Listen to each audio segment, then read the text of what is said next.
اس نے انتہائی ٹھنڈے اور صفاق لہجے میں شیر خان کی غیرت کو للکارا تھا۔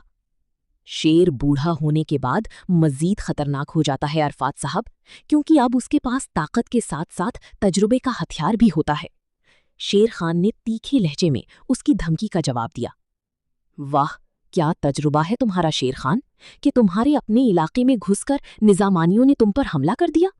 ان کی نشانی پر میری بیٹی کی زندگی آئی، وہ بیٹی جس پر میں نے آج تک تپتی دھوپ نہیں آنی دی۔ اس کی گردن پر چاقو رکھا گیا اور اب وہ ہسپتال میں زندگی اور موت کی جنگ لڑ رہی ہے۔ یاسر عرفات اب دھاڑنے کے قریب تھا۔ ایسا نہیں ہے عرفات صاحب، وہ اب خطرے سے باہر ہے۔ نظامانیوں کی اتنی جرت نہیں کہ میری موجودگی میں لیلا صبا کا بال بھی بانکا کر سکیں۔ وہ تو بس پہلی بار خون خرابہ دیکھ کر گھبرا گئی تھی، اسی لیے بے ہوش ہوئی۔ اب وہ بالکل ٹھیک ہے۔ شیر خان نے اسے یقین دلانے کی ناکام کوشش کی۔ میرا سوال بھی یہی ہے کہ تمہارے ہوتے ہوئے اسے یہ سب دیکھنا ہی کیوں پڑا؟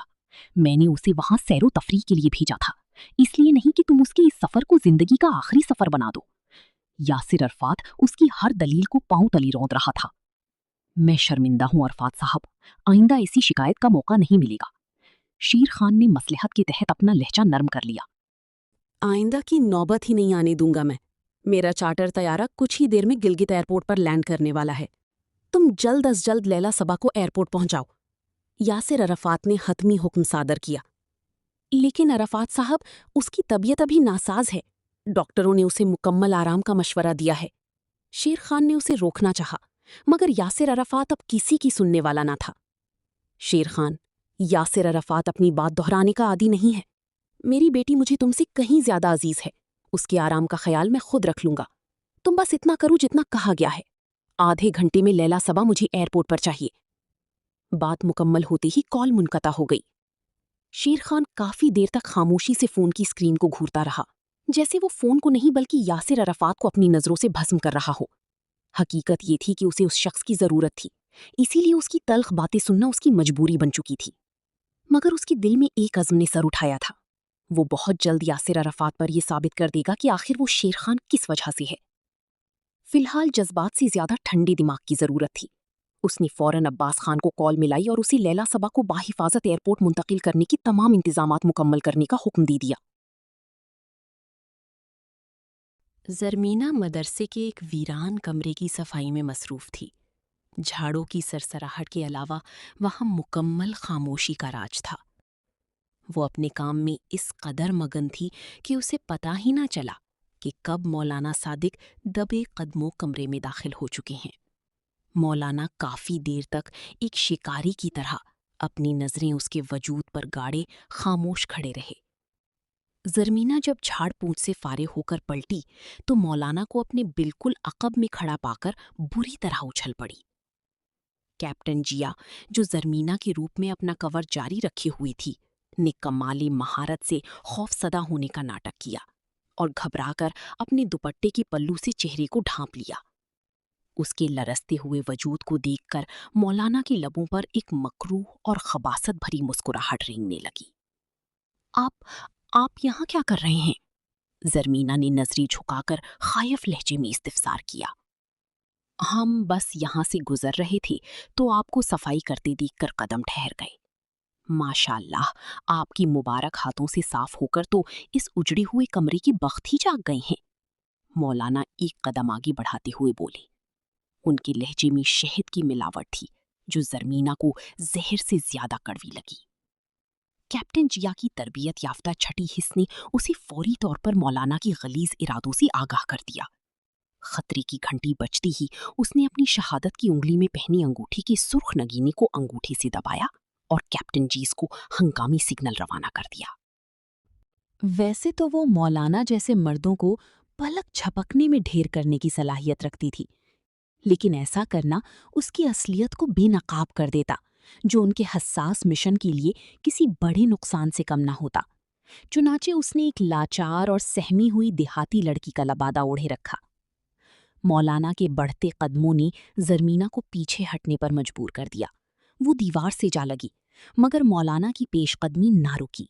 جب ان کے درمیان محض ایک قدم کا فاصلہ رہ گیا تو مولانا نے بڑی ڈھٹائی سے زرمینہ کا وہ ہاتھ تھام لیا جس سے اس نے نقاب کر رکھا تھا۔ ہاتھ نیچے ہوتے ہی زرمینہ کا دلکش چہرہ ان کی نظروں کے سامنے عیاں ہو گیا۔ چاند جیسی اجلی رنگت، غصے اور خوف سے گلابی پڑتے گال اور ان میں جڑی ہلکی سبز آنکھوں نے مولانا کے دل کو موہ لیا تھا۔ یہ وہ سحر تھا جس نے مولانا کے حواس گم کر دیے۔ انہوں نے بے ساختہ اپنا ہاتھ زرمینہ کے چہرے کی طرف بڑھایا، مگر زرمینہ نے فوراً ان کا ہاتھ چھٹک دیا اور غسیلی نظروں سے دیکھ کر کہا، آپ یہ کیا کر رہے ہیں؟ ارے تم اتنا غصہ کیوں ہو رہی ہو؟ میں تو بس تم پر اپنا فضل کر رہا ہوں۔ لوگ تو دور دور سے آتے ہیں کہ ہم ان کے سر پر ہاتھ رکھ کر ان کی قسمت بدل دیں۔ تم خوش نصیب ہو کہ یہ شرف تمہیں خود چل کر دستیاب ہو رہا ہے۔ وہ نہایت شیرین لہجے میں بولے، مجھے نہیں چاہیے آپ کا ایسا فضل، برائے مہربانی مجھے جانے دیں۔ زرمینہ نے وہاں سے نکلنے کی کوشش کی، مگر اس سے پہلے کہ وہ بچ کر نکل پاتی، مولانا نے اس کا بازو دبوچا اور اسے پوری قوت سے دیوار کے ساتھ پٹخ دیا۔ دیوار سے ٹکرانے کی وجہ سے زرمینہ کی کمر میں درد کی ایک تیکھی لہر اٹھی۔ مولانا اس کی تکلیف سے بے نیاز ایک مہیب سائی کی طرح اس پر جھکائے۔ عین اسی لمحے گل خان نے زرمینہ کو پکارتے ہوئے کمرے کا دروازہ کھولا۔ مولانا صادق کے ہاتھوں کے طوطے اڑ گئے اور وہ جھٹ سے اس سے دور ہٹے۔ زرمینہ جو خوف اور تکلیف سے سفید پڑ رہی تھی، کیپٹن جیز کو دیکھ کر گویا دوبارہ جی اٹھی۔ وہ بھاگ کر اس کے پیچھے چھپ گئی۔ گل خان نے حیرت اور تفتیش بھری نظروں سے مولانا کی جانب دیکھا۔ مولانا نے چند لمحے ہکلا کر بات سنبھالنے کی کوشش کی۔ یہ بیٹی بہت اچھا کام کر رہی تھی، تو ہم نے سوچا اسے سراہ کر اس کی حوصلہ افزائی کر دیں، مگر لگتا ہے بیٹی ہم سے ڈر گئی ہے۔ وہ لمحوں میں اپنے پرشفیق بزرگانہ انداز میں واپس لوٹ آئی تھی۔ ہاں، وہ ہماری زرمینہ بہت معصوم ہے، ذرا سا بات پر ڈر جاتا ہے۔ گل خان نے اپنے کندھے کو تھامے زرمینہ کی کانپتے ہاتھ پر اپنا ہاتھ رکھتے ہوئے مسکرا کر کہا، جی، وہ تو نظر آ رہا ہے کہ تمہاری بیوی واقعی بہت معصوم ہے۔ مولانا نے بھی مصنوعی مسکراہٹ بکھیر دی، مگر ان کی ہوس بھری نگاہیں اب بھی گل خان کے پیچھے چھپی زرمینہ کا تعاقب کر رہی تھیں۔ دراصل مولانا صاحب، ہم کو آپ سے ایک ضروری بات کرنا تھا۔ آپ ہمارا محسن ہیں، آپ نے مشکل وقت میں ہمارا بہت ساتھ دیا۔ ہم آپ کا احسان زندگی بھر نہیں بھولیں گا، اور دوبارہ جب بھی گلگت آئے گا آپ سے لازمی ملیں گا۔ گل خان نے مؤدبانہ انداز میں کہا۔ دوبارہ؟ مولانا صادق کے ماتھے پر بل پڑے۔ جی مولانا صاحب، دراصل ہم ابھی بازار گیا تھا نا، وہاں ہم کو ہمارے قافلے کا ایک آدمی ملا۔ اس نے بتایا کہ جس نے ہمیں یہاں کام دلانے کا وعدہ کیا تھا وہ خود غائب ہو گیا ہے، اسی لیے ہمارے قافلے والے واپس پشاور جا رہا ہے۔ وہاں ایک سیٹھ کے نسوار کے کارخانے میں ہم سب کو کام مل جائے گا۔ اب جب سارا خاندان واپس جا رہا ہے تو ہم یہاں اکیلے کیسے رک سکتا ہے، اسی لیے آپ سے رخصت مانگنے آئے ہیں۔ کیپٹن جیز نے مدرسے سے نکلنے کے لیے کہانی گھڑی۔ مگر تم ایسے اچانک کیسے جا سکتے ہو؟ مدرسے کے کاموں کا کیا ہوگا؟ مولانا نے طیش میں آ کر کہا۔ آپ بھی کیا مذاق کرتا ہے مولانا صاحب، ہم تو یہاں 2 دن پہلے آیا تھا، اس سے پہلے بھی تو مدرسے کا کام ہو ہی رہا تھا نا۔ ہم تو ادنا سا انسان ہے، ہمارے جانے سے کیا فرق پڑے گا؟ باہر قافلہ والی ہمارا انتظار کر رہا ہے، بس آپ خوشی خوشی ہم کو اجازت دے دیں تاکہ ہم سکون سے نکل سکیں۔ گل خان نے مصنوعی عقیدت سے آگے بڑھ کر ان کا ہاتھ چوما۔ مولانا صادق اب بری طرح پھنس چکی تھے، ان کے پاس اسے زبردستی روکنے کا کوئی قانونی یا اخلاقی جواز نہ تھا۔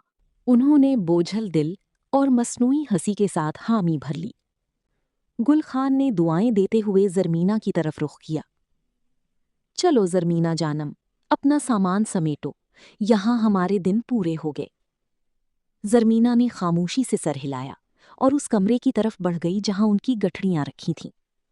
پیچھے مولانا صادق شکار کو ہاتھ سے نکلتا دیکھ کر خاموش غصے میں ہاتھ ملتے رہ گئے۔ کچھ ہی دیر میں ان دونوں مسافروں نے اپنا سامان باندھا اور باہر کھڑے ڈھونگی قافلے کے ساتھ مل کر ایک بار پھر نامعلوم منزل کی جانب روانہ ہو گئے۔ حال ماضی کی جھروکوں سے حال کی دہلیز پر واپسی ہوئی تو میٹنگ روم کا منظر پوری طرح واضح تھا۔ میز کے گرد بیٹھے افراد گزشتہ 1 ہفتے کی تگودو اور اپنی مبینہ کامیابیوں کی داستان سنانے میں مگن تھے۔ میجر خان، جو ویڈیو لنک کے ذریعے اس میٹنگ کا حصہ تھے، خاموشی سے لب بھینچے سب کی رودات سن رہے تھے۔ ان کی عقابی نظریں اسکرین پر موجود ہر چہرے کا طواف کر رہی تھیں، مگر دماغ کی پشت پر یادوں اور حقائق کی کوئی اور ہی جمع تفریق چل رہی تھی۔ رپورٹ مکمل ہوئی تو جیا نے اپنا تجزیہ پیش کرتے ہوئے تلخی سے کہا، سر، سچ تو یہ ہے کہ مولانا صادق حسین جیسی مسلمانوں کی رویوں کی وجہ سے آج کل عام انسان کا دل اسلام سے اچاٹ ہوتا جا رہا ہے۔ ایسی مومنوں کو دیکھ کر تو انسان کا دل چاہتا ہے کہ وہ کسی مذہب کی پیروی ہی نہ کرے۔ کمرے میں اچانک خاموشی چھا گئی۔ میجر خان نے اسکرین پر جیا کے چہرے کو بغور دیکھا۔ ان کی نظروں میں ایک عجیب سی تپش تھی۔ تمہارے ان 2 جملوں میں استعمال ہونے والے 2 خاص لفظوں کی وضاحت چاہیے مجھے۔ میجر خان کا لہجہ سپاٹ مگر جاندار تھا۔ جیا نے ایک لمحے کو سٹپٹا کر خود کو سنبھالا اور الرٹ ہوتے ہوئے پوچھا، کون سے 2 لفظ سر؟ مسلمان اور مومن۔ تمہارے نزدیک ان کی تعریف کیا ہے؟ انہوں نے سوال کی جزیات پر زور دیتے ہوئے پوچھا۔ جیا تذبذب کے عالم میں خاموش رہ گئی۔ اسے سمجھ نہیں آ رہا تھا کہ اس اچانک ہونے والے سوال کا جواب کیا دے۔ میجر خان نے اس کی خاموشی کو بھانپ لیا اور خود ہی گویا ہوئے۔ لغوی اعتبار سے مسلمان کے معنی سلامتی دینے والے اور اطاعت گزار کے ہیں، جبکہ مومن کا مطلب ہے ایمان لانے والا۔ اب سوال یہ ہے کہ ایمان کس چیز پر؟ ایمان ان بنیادی عقائد پر کہ اللہ ایک ہے، محمد صلی اللہ علیہ وسلم اللہ کے آخری رسول ہیں، تمام انبیاء، فرشتوں اور الہامی کتابوں کو برحق تسلیم کرنا اور اللہ کے بنائے ہوئے قوانین کی پاسداری کرنا۔ ان نظریات کو روح میں اتارنے کے بعد انسان ایک مسلمان کہلانے کا حقدار بنتا ہے۔ وہ رکی، ایک گہرا سانس لیا اور پھر ان کے لہجے کی گونج مزید گہری ہو گئی۔ لیکن ستم ظریفی دیکھو، ہم نے مسلمان کا معیار کیا بنا لیا ہے؟ وہ جس کے چہرے پر لمبی داڑھی ہو، شلوار ٹخنوں سے اوپر ہو، یا جس نے برقع اوڑھ رکھا ہو، جو زبان سے تو اللہ اللہ کرے مگر جس کی عمل اس کی قول کی تائید نہ کرے، جس کے ہاتھ اور زبان کی شر سے دوسرے انسان محفوظ نہ ہوں، وہ مومن کیسے ہو سکتا ہے؟ جو خالق کی مخلوق کو اذیت دے، جو فریب کو ہنر سمجھے اور جس کی فطرت کا خمیر ہی فساد سے اٹھا ہو، وہ مسلمان کیسے ہو سکتا ہے؟ میجر خان کی آواز میں اب دکھ کی لہر نمایاں تھی۔ جب میں کسی غیر مسلم سے سنتا ہوں کہ مسلمان دہشت گرد ہوتے ہیں تو مجھے افسوس ہوتا ہے، لیکن جب میں یہی الفاظ کسی مسلمان کے منہ سے سنتا ہوں تو مجھے شدید دکھ ہوتا ہے۔ ایک ایسا شخص جو اسلام کی ابجد سے واقف نہیں، وہ اگر کسی بارش اور مخصوص حلیے والے شخص کو بندوق اٹھائے معصوموں کا خون بہاتے دیکھ کر اسلام کو مورد الزام ٹھہرائے تو بات سمجھ آتی ہے، مگر ایک مسلمان جس نے بچپن سے دین کی تعلیمات پڑھی ہوں، وہ محض ظاہری حلیے کی بنیاد پر ایک دہشت گرد کو اسلام کا نمائندہ کیسے تسلیم کر سکتا ہے؟ انہوں نے ایک لمحے کا وقفہ لیا اور سب کے چہروں پر نظر ڈالی۔ آپ سب کو کیا لگتا ہے یہ جو دہشت گردی کی لہر ہے، اس کا اصل مقصد کیا ہے؟ یہ اسلام کے خلاف ایک منظم پروپیگنڈا ہے تاکہ پوری دنیا کو اس دین فطرت کے خلاف کھڑا کیا جا سکے۔ انہیں یہ باور کرایا جائے کہ اسلام ایک شدت پسند مذہب ہے جو جہاد کے نام پر قتل و غارت کی تعلیم دیتا ہے۔ ان کا لہجہ اب مزید کاٹدار ہو چکا تھا، اور وہ اپنی اس مقصد میں اس لیے کامیاب ہو رہی ہیں کہ اب غیر مسلم تو ایک طرف، خود مسلمان بھی یہ ماننے لگے ہیں کہ شاید ہمارا مذہب ایسا ہی ہے۔ وجہ یہ ہے کہ ہم نے اسلام کو مولانا صادق حسین جیسے لوگوں کی اینک سے دیکھنا شروع کر دیا ہے۔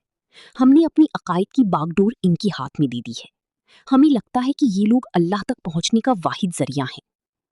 یاد رکھو، جب تم اللہ تک پہنچنے کے لیے ایسی مصنوعی سہاروں کی تلاش کرو گی، تب گمراہی کی گھنی اندھیروں میں بھٹکتی رہو گی۔ میجر خان کی اس مفصل اور پرمغزو گفتگو نے جیا کی سطحی تجزیے کی دھجیاں اڑا کر رکھ دی تھیں۔ کمرے میں ایسی خاموشی چھائی تھی کہ سانسوں کی آمد و رفت بھی گراں گزر رہی تھی۔ سناٹے کو چیرتے ہوئے کیپٹن شاہمیر کی آواز نے پہل کی، جی بالکل سر، آپ بجا فرما رہے ہیں۔ ہمیں اللہ سے اپنا تعلق براہ راست مضبوط کرنے کے لیے قرآن پاک کو فہم کے ساتھ سمجھنا ہوگا۔ یہ کتاب صرف آخرت کی نجات کا ذریعہ نہیں بلکہ ایک مکمل ضابطۂ حیات ہے۔ اسے ترجمے کے ساتھ پڑھ کر ہی ہم جان سکتے ہیں کہ دشمن کی سازشوں کا توڑ کیسے کرنا ہے، جنگ کے اخلاقی ضوابط کیا ہیں اور غلبہ حاصل کرنے کی حکمت عملی کیا ہونی چاہیے۔ ٹیم کے دیگر ارکان نے تائید میں سر ہلایا، مگر میجر خان کی نظریں شاہمیر کے چہرے پر گڑ گئی تھیں۔ شاہمیر کو اپنی پشت پر پسینہ محسوس ہوا۔ اسے لگا شاید اس نے کچھ غلط کہہ دیا ہے، مگر میجر خان کی ہیبت ایسی تھی کہ سوال کرنے کی جرت نہ ہوئی۔ لیکن جب قسمت میں سرزنش لکھی ہو تو فرار ممکن نہیں ہوتا۔ کیپٹن شاہ میر، یاد ہے میں نے تمہیں اپنی ٹیم میں کیوں شامل کیا تھا؟ میجر خان نے کرسی پر تھوڑا آگے جھکتے ہوئے پوچھا۔ شاہ میر نے آنے والے طوفان کو بھانپ کر خاموشی میں ہی عافیت جانی۔ کیونکہ تم مسٹر 100% تھے۔ اس ٹیم سے پہلے تم نے ہر مشن کو کمال مہارت سے انجام دیا۔ مجھے ایسے ہی شارپ شوٹرز کی ضرورت تھی جن کا نشانہ کبھی نہ چوکے، مگر اس مشن میں تمہاری کارکردگی دیکھ کر ایسا لگ رہا ہے جیسے میں نے کسی لنگڑے گھوڑے پر داؤ لگا دیا ہو۔ اب کیا تم مجھے بتانا پسند کرو گے کہ شیر خان کے گھر میں تم سے اس قدر فاش غلطیاں کیسی ہوں؟ تمہاری اس لاپرواہی کی وجہ سے میری ایک قابل آفیسر کو اپنی جان خطرے میں ڈالنی پڑی۔ میجر خان نے غصے سے میز پر ہاتھ مارا تو کمرہ گونج اٹھا۔ شاہ میر کے حلق میں جیسے کوئی کانٹا چبھ گیا۔ اس نے تھوک نگلا اور اپنی صفائی میں ایک بودی سی دلیل پیش کی۔ سر، وہ مشن اچانک بنا تھا، مجھے تیاری کا مناسب وقت نہیں مل سکا تھا۔ Like seriously? میجر خان کی لہجے میں تمسخر تھا۔ کیا آپ سب کو پہلے سے معلوم نہیں تھا کہ آپ کو شیر خان پر نظر رکھنے کے لیے وہاں جانا ہے؟ جس مشن کا نام ہی مشن شیر خان تھا، میری کیپٹن اسی کی تیاری کرنا بھول گئے؟ واہ، کیا کہنے میری ٹیم کے۔ انہوں نے کرسی کی پشت سے ٹیک لگاتے ہوئے سب کو باری باری دیکھا۔ سب کے سر شرمندگی سے جھک گئے سوائے ماہرہ کے۔ اس نے پورے اعتماد سے سر اٹھایا اور گویا ہوئی۔ سب نہیں میجر خان، میں نے اس مشن کی مکمل تیاری پہلے ہی کر رکھی تھی، یہاں تک کہ میں نے سب سے اصرار کیا تھا کہ مجھے شیر خان کے گھر جانے دیا جائے، مگر یہ سب بضد تھی کہ کیپٹن میر ہی وہاں جائیں گے۔ اچھا، تو کیپٹن میر، جب آپ کی تیاری نہیں تھی تو آپ کیپٹن ماہرہ کی جگہ شیر خان کے گھر کیوں گئے؟ میجر خان کا سوال اب مزید گہرا ہو چکا تھا۔ شاہ میر کے پاس کوئی جواب نہ تھا، لیکن ماہرہ اس سنہری موقع کو ہاتھ سے کیسے جانے دے سکتی تھی؟ اس نے شاہ میر پر اپنی نظریں جمائیں اور ایک شریر مسکراہٹ کے ساتھ بولی، سر، کیونکہ انہیں میری فکر کھائی جا رہی تھی کہ کہیں شیر خان کے گھر میں مجھے کچھ ہو نہ جائے۔ واقعی؟ میجر خان کی نظریں اب بھی شاہ میر پر تھیں، جو بے بسی کی تصویر بنا سر جھکائے بیٹھا تھا۔ کیپٹن میر، آئندہ اگر کسی مشن کے دوران تم نے میرے مشن سے زیادہ کسی اور کی فکر کی تو پھر تمہاری ماں باپ کو تمہاری فکر کرنی پڑ جائے گی۔ کیا میری بات سمجھ آ رہی ہے؟ میجر خان کی آواز کمرے میں دھاڑ کی طرح گونجی۔ یس سر، شاہ میر نے پوری قوت سے حامی بھری۔ میجر خان نے حتمی لہجے میں سب کو ہدایت دی، اب آپ سب مشن سے حاصل شدہ تمام ڈیٹا پین ڈرائیو میں ڈال کر کیپٹن جیز کے حوالے کر دیں، وہ مجھ تک پہنچا دے گی۔ میں تمام حقائق کا جائزہ لینے کے بعد اگلی میٹنگ میں بتاؤں گا کہ ہمارا اگلا قدم کیا ہوگا۔ Is it clear? یس سر، سب نے یک زبان بلند آواز میں جواب دیا۔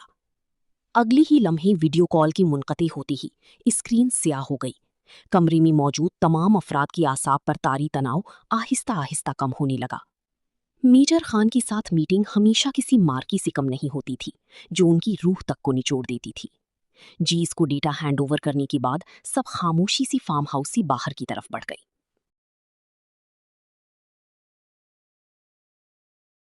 سیاہ آسمان پر ٹمٹماتے ستارے اور دمکتا چاند بھلے رات کے اندھیرے کو مٹانے میں کاریگر نہ تھے، مگر انہیں فلک کی دلکشی بڑھانے کا جو کام سونپا گیا تھا وہ اسے بہترین انداز میں نبھا رہے تھے۔ ایسی ہی ایک فسوں خیز رات عالم مینشن پر بھی اتر آئی تھی۔